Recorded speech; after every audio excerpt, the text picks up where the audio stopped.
All right, Dan Cochimilio and Eric Romo here for NorCal Sports Network, and we're going to be talking about why I believe Farhan should not be president of baseball operations, and that's probably for many reasons, but the most recent blunder, in my opinion, is the handling of the Brandon Crawford situation. Now, Eric, you and I talked about this on the show. We are in agreement that maybe Farhan did the right thing in not bringing back Crawford for particular reasons that we had before the article from Andrew Baggerly of The Athletic came out, and we'll be posting that and showing parts of that here.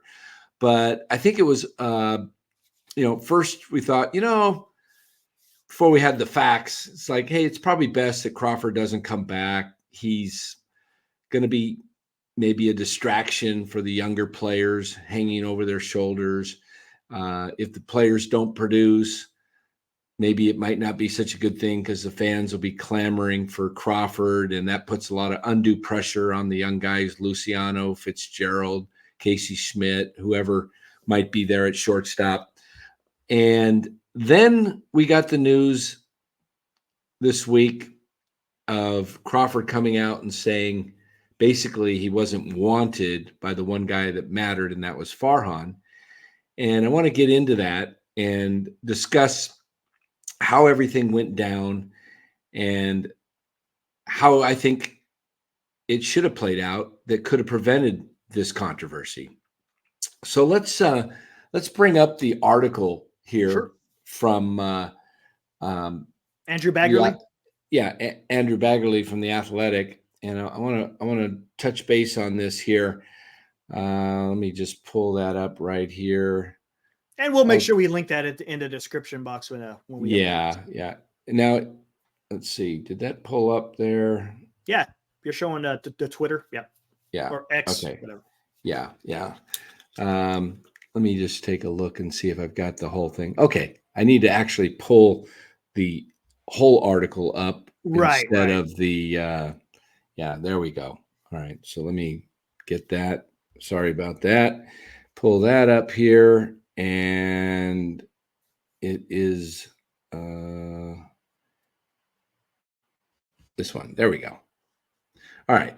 So we see right here, it says Crawford said he made his feelings known to Zaidi in November when the club president detoured from the GM meetings in Scottsdale, as Crawford actually lives in Scottsdale, and he suggested this offsite face-to-face meeting. Crawford told Zaidi he was not seeking to reclaim his role as the everyday shortstop. He expressed a willingness to play multiple positions while mentoring Giants rookie shortstop Marco Luciano and other young infielders. He said he'd be happy in a support role with spending another season making baseball memories for his four oldest children, ages 5 to 11, all of whom had cajoled him into postponing retirement. He basically went on to say he had no playing time expectations at all, just to help out and be a veteran mentor to the young guys, Luciano, Schmidt, Fitzgerald, and helping Estrada, whoever else he could help out in that capacity. That's what I came to him with. Now, Farhan goes on later to say he doesn't doubt that his sincerity, but didn't feel it would work out because he felt like if the younger players would struggle, as all younger players do, that it would be, pretty difficult. He says, I just think right here, we expect our younger players will have their ups and downs as young players do. And having the greatest shortstop of franchise history on the bench, it was just going to create a dynamic where it was going to be harder for our young players to play with a margin of error. Okay, well, I can respect all of that and, how he feels about that, and that's his prerogative as president of baseball ops. He's in charge of putting the best 26 men on, as a roster and creating the best 40-man roster. And I get all that. But for Crawford to come out and say what he said tells me that in that meeting in November, there was no conclusion. There was not a firm conclusion, but it was left somewhere hanging that there may be a possibility.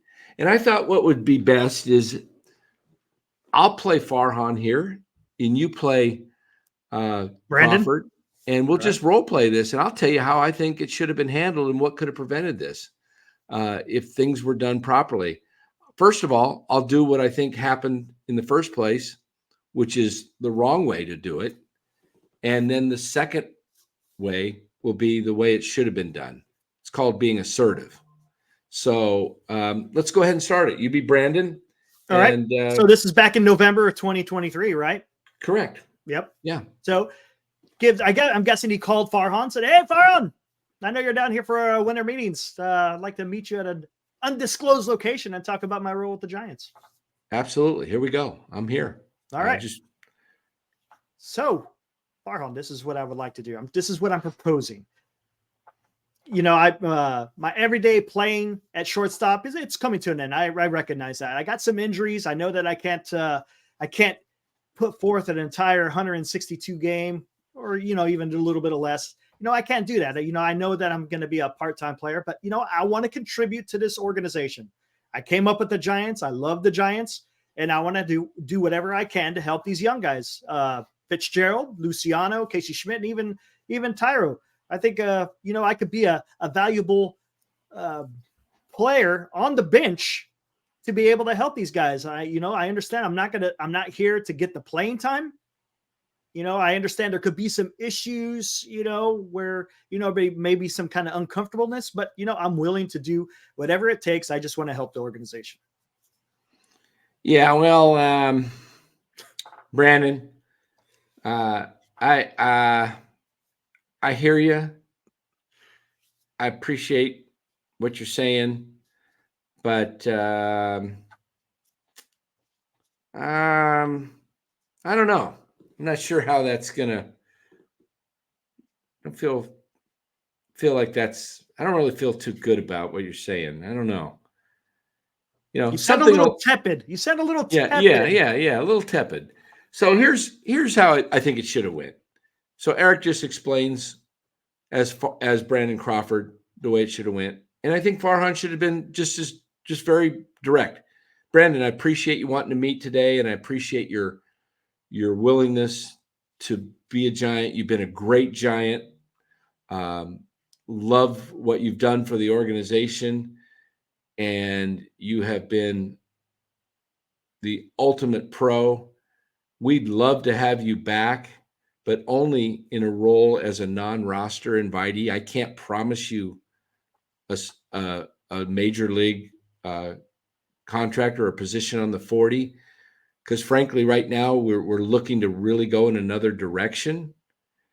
And I think probably it'd be best for your career if you want to play and you want a guarantee of playing somewhere that you try and seek out finding another deal with another major league club, and we will support you. But if that doesn't work out, I would welcome you back as a non-roster invitee, but you would have to earn the spot. And I'll just be very frank with you, Brandon. We were trying to get younger, and we want a guy to play multiple positions and possibly even be able to play the outfield. Kind of looking at maybe Tyler Fitzgerald as a guy like Tyler as the last man on the roster, a guy that can back up shortstop, back up Marco or Casey, whoever wins that job, and can also play second and third and play the outfield. And that's kind of the role I envision where I want to take this team going forward. But, that's up to you. But that's where I stand. And I hope you can respect that. We'd love to have you back. But I just don't think there's room for you this year. And I can't promise you, as I said earlier, I can't promise you a roster spot. That's how I believe it should have went down. And that's why I say I don't think Farhan's fit to be president of baseball ops, because I don't think you treat a player of the magnitude of Brandon Crawford, who has been the utmost professional player and person in that clubhouse. See, I think it would have been fine to actually bring him back, though, because I think he would have been a great mentor. You just brought in Nick Ahmed to basically do the same thing. Now, Mhm. granted, Nick Ahmed is on a minor league contract and he's not on the 40 and he's going to have to earn it. But I think that's what you're ultimately after, is trying to find a veteran. And you just think Nick Ahmed might be better suited because he's an outsider Dan, isn't than that what Farhan Crawford. said just a few weeks ago, that the positions Yeah, they're looking is for a backup shortstop, right. right? I mean, Yeah. So, I it, mean, is Nick Ahmed going to play in the outfield? no. Okay. So, I mean, but that's what he uses. Farhan changes. You know, Right. he used the position the other day that they want maybe someone to make the outfield. I think Farhan changes with the wind. I think he is constantly moving the goalposts, changing based on what, each day holds. I really believe, Eric, that you don't treat a guy like Brandon Crawford that way. Look what the LA Dodgers are doing with Clayton Kershaw. Clayton Kershaw has been, you know, top pitcher in the game, Mr. Dodger, man. Yeah. and he's been there, and he's basically having shoulder surgery and not even available to pitch until most likely after the All-Star break, sometime in the second half. But the Dodgers brought him back. He's going to be with the Dodgers when he's healthy. You're telling me the Giants didn't have room for Brandon? Maybe it just worked out that way and you move on. But as I said in the role play, you got to be blunt. Yeah. Players don't speak out like Brandon Crawford did unless they feel a lot of Slighted. frustration, Slighted. disrespect. They don't, maybe not just even disrespect, but lack of respect for the organization, the way they handle things. The way things were handled with Kapler, he even said the last couple of years of his career were not fun. We're not fun. He said that in the article. Yeah. Absolutely. And a lot of players felt that way. I was in that clubhouse last year. Players, they're not going to come out and directly say it, but you could tell. You could tell that guys we're not fond of Kapler. There's a lot of just Tension, right? Is that what you're saying? tension and just lack of direction, lack of leadership.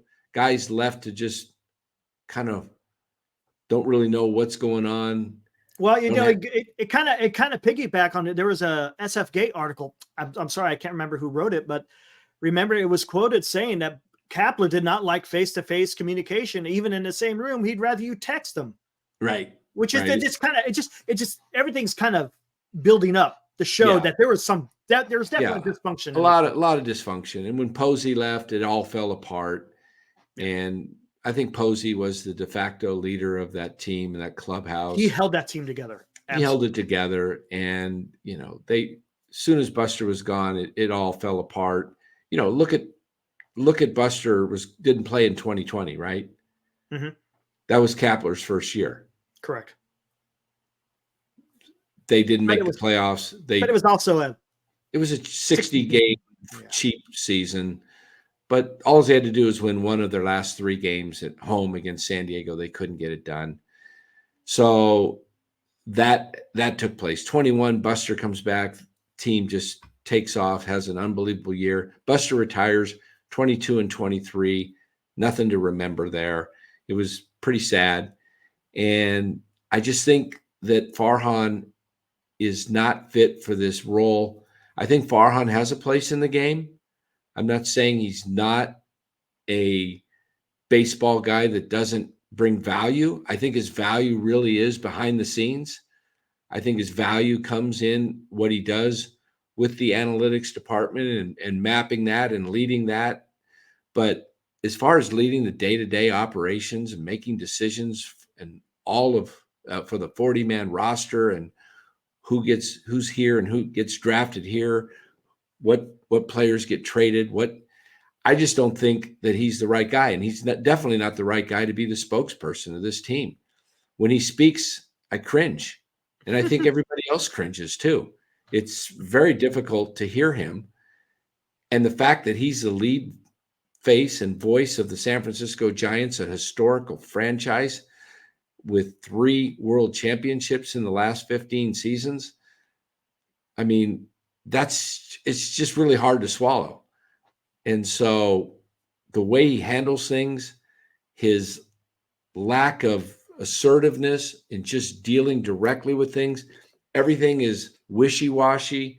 We don't know what's going on from here to here. And you know what? The fans, we really don't need to know what's going on, but the players certainly do. Mm-hmm. Players Right. inside that clubhouse need to know what's going on and have to feel communicated with. And I understand these things happen all across baseball. This happened to JT Snow with Brian Sabian in 2005. He wanted to come back, and the Giants basically said no just a day or two before spring training, and JT Snow was kind of left hanging, he thought, without getting a job. And so these things do happen where teams don't always communicate well. But Crawford was homegrown and was there through everything. And he was basically the de facto leader of that clubhouse. And I think he just deserved better. Whether you brought him back or not, I think what you did owe him is a direct, assertive answer. And you can say, well, we don't really know what was said because we weren't there in the meeting. Mm-hmm. Do you honestly think that Brandon Crawford would have come out and said what he said if he knew back in November that he wasn't going to be returning to the Giants? Yeah, he's not a guy that comes out and just starts blabbing. He keeps to himself. Absolutely. Even during interviews, you could tell he's a little bit uncomfortable, when he's doing some public speaking. So I think it tells volumes that he's coming out and actually saying that. Right. There's no way that he knew for sure that there was no chance. I believe that based on what he said and how he said it, that he must have felt there was a crack or a possible opening there because the Giants had not signed anybody. And the fact that he thought maybe there was still a chance that he could be signed to a major league contract. Obviously, there was no sign that the door was closed. That's correct. Because if the door was closed, you move on. Correct. You just move on. It's just natural. It happens in business all the time. Mm-hmm. If I'm in a business situation, the door's closed in November, I'm not coming back in March and saying, hey, do I have a shot? Do I have a shot? Right. I'm moving on. Right. And that's exactly why I don't believe Farhan is cut out for this role, because it doesn't matter what kind of deals he makes. When players feel slighted and not communicated with in an honest manner, they talk amongst other players, and those players are going to feel like, you know what, I think I'll stay away from San Francisco the way the organization's being run right now. Doesn't feel like I'm going to get the real deal, the real honest truth being told to me. I'm getting told I'm going to have a shot at a starting pitching job, or I'm coming as a starting pitcher. We saw what happened last year with Ross Stripling. He was very frustrated, didn't know what his role was, up and down, was told once on a road trip that go to Sacramento and pitch. He drives up to Sacramento for 2 hours up I-80, gets to Sacramento, is walking into the stadium, and then gets a phone call on his mobile phone and says, we want you down here in San Diego. And he kind of snapped back and said, I'm here. I drove 2 hours. I'm going to pitch. So, guys, just the whole communication, I think Farhan has a tendency to miss out on the human element a lot of these guys. Seems that way. So it sure seems that way. Yeah. It seems like there are better men for the job, or women that would be more fit to run an operation that you have faith in and trust in as players. So we'll see where 2024 goes. Yeah. I'll give him credit for hiring Bob Melvin. I think Bob Melvin's a good hire. I think he should have went with a Bob Melvin type the first time around. Mm-hmm. Maybe Melvin obviously wasn't available at the time, but there were plenty of other people out there. That Ron Wotus comes to my mind that would have been good. In the same mold, right? In the same mold. he chose to go with Gabe Kapler, who was a very controversial hire, and it was a rotten hire. And somehow Farhan's not held accountable for it. He's had several bad deals that he signed guys to. He's getting out of some of them right now. You know, he's gotten out of Stripling and DeSclafani and Hanniger and a couple of others that he's made deals and he's moved off of, which is a good sign that he's not sticking with it. He realized his mistake, I guess. But he's constantly made a lot of bad decisions. Even some of his good decisions, Eric, have not been dealt with in a manner that is best for the club. Like, for example, he let Kevin Gosman walk because he didn't want to sign him to a 5-year deal at $22.5 million a year for 110. I think Gosman definitely wanted to stay. Probably could have done a 5-year, $20 million deal for $100 million. Gosman probably would have jumped at it, but was never actually offered a contract. Nope. Then he signs Rodon the next year to a 2-year deal with an opt-out, and the Giants are virtually, not mathematically, but emotionally, they're out of it at the trade deadline. It wasn't trending in the right direction. Yeah, they trade deadline in 2022. They were not a good club, and they were having injuries at the trade deadline, and Dixon Machado was traded for, and you gave up, if I remember right, you gave up a decent prospect for. Was that the Baroa one? No, that wasn't Baroa. That was someone else, right? That was someone else. But I think, or you waived somebody off your 40, one of the younger pitchers. But anyway, you had a chance to trade Rodon for prospects, knowing he was going to walk at the end of that year, and they didn't trade him. So they got nothing but a compensatory pick. Right. But the problem was, the risk in that was that Rodon has been injury prone. And you kept pitching Rodon when you should have just shut him down. You should have went to him and said, look, you either are going to re-sign, we're going to re-sign you to a longer term deal, or we're going to have to shut you down because we can't take the injury history. So he did good in signing Rodon, but he didn't do good in being able to offload him during a trade deadline and get something back when you knew he was going to go. Right. And what happens if he would have pitched into September and hurt his arm? Then you would have been stuck for him last year with a $22 million salary hit, and you would have been shut out from signing any other people that you needed to sign with that money. So I just don't really trust his judgment when it comes to making decisions. I think there's guys that Jock Peterson, another example, could have traded him during that same 22 trade deadline season. Didn't do so. Last year, they're actually in the number one position in the driver's seat, is the 4th seed, the first wild card at the trade deadline. And they did nothing but add AJ Pollock, who played one game and was coming off injury, comes back and basically gets a new injury, and was not having a productive season at all at that point. And he did nothing else. And then he watched Arizona, who only won 84 regular season games, get into the World Series basically on a few moves that improved their team. Correct. So I don't really know what this guy's direction is. It seems like it changes again with the wind. I don't know what the plan is.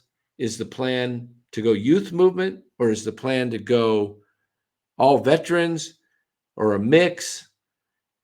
I don't get it. I don't know. I mean, the one area that I don't think you can win at is going all youth movement with a pitching staff. Right now, you've got Logan Webb. Kyle Harrison's a rookie. He's got phenomenal stuff. He could turn out to be one of the top pitchers in the game. He's got the potential, but we don't know. See it, After that, we got Jordan Hicks, who's started 8 big league games in his career and has pitched into the 5th inning one time. So that's a experiment that could go. Yes, it could. Well, or not go very well at all. After that, you have what? Nothing? Keaton Wynn. Keaton Wynn, okay, another rookie, unproven, had some elbow issues last Has he year. thrown? I don't think he's thrown yet this spring yet, has he? On the side, maybe starting to, but he hasn't been in But a no game. spring training game. Nope. Okay. So you got, and then you had Tristan Beck, who you were counting on, who's out for 3 to 4 months, had the same type of surgery that David Cohn had. David Cohn, when he had it, he missed 4 months. So you're probably not expecting Tristan Beck until the second half of the season, if at all. So and then you signed Matt Chapman last night, which is great in some ways because it solidifies your defense. But if that's all you do, you're not going to be a playoff team because you don't have the pitching, the horses to carry you. Who's going to find those? You need over 1,400 innings in a 162 game season. And you don't have do that? A history of anybody eating up innings except Webb. So Webb eats up 200. Where's the other 1,200? 1,200 coming from? You want, ideally, you want 800 to 900 innings at least coming from your starters, right? Right. I mean, if you got a 200 inning guy, 900 innings divided by by 5 starters, about an average of 180 innings. You're not going to get that out of this young staff. No. So Harrison's not built up for that. Wynn's not built up. And we know Beck's wasn't built up. So where are you getting these innings? If 6 starters can give you 135 innings, that's 810. You really need closer to 900, in my opinion, to get through so your bullpen's not overworked. So this has been the problem. So we'll see where this thing goes. If they sign Blake Snell or a Jordan Montgomery or make a trade for a Dylan Cease or something of that nature out there, then it could be a very successful offseason. But until they add that pitcher that is a proven number 2, top of the rotation pitcher, 1 or 2, you need 2 aces, in my opinion. You need 2 guys. Harrison could become that guy, but we don't know. So go find somebody that's proven. Otherwise, you're spending money on guys like Soler, Matt Chapman. Is that going to really get you over the hump? Jung-Hoo Lee, I'm okay with, even though it's a big money. At least it's 4 guaranteed years. Yeah. It's 6 years with an opt-out after the 4th year. So at least you get 4 years, and he's only 25. He could be a very productive player. Could be. First year, we'll see. We've talked about that. But I'm good with Lee. I like his stroke, and I think he's going to put the ball in play. And I think he's going to be a good find for the Giants. I think Matt Chapman adds great defense. But is it enough? If you don't add pitching, it's going to be. We'll come back here, and if he adds pitching, if he adds a Blake Snell or Jordan Montgomery, then I think it makes the Matt Chapman move all the better. But we'll see what he does. He's got some options. He's going to have to make, in my opinion, he's going to have to make a trade, whether that comes from a J.D. Davis type, a Wilmer Flores, an Austin Slater, a Yaz, or even a Marco Luciano. We'll see. Mm-hmm.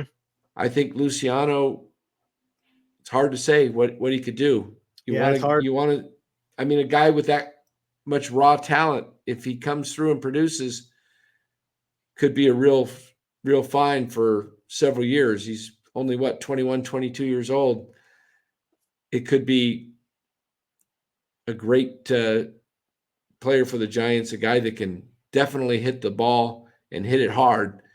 And if he can play average to above average field at the shortstop, or move him someday into the outfield corner position, depends, but we'll see.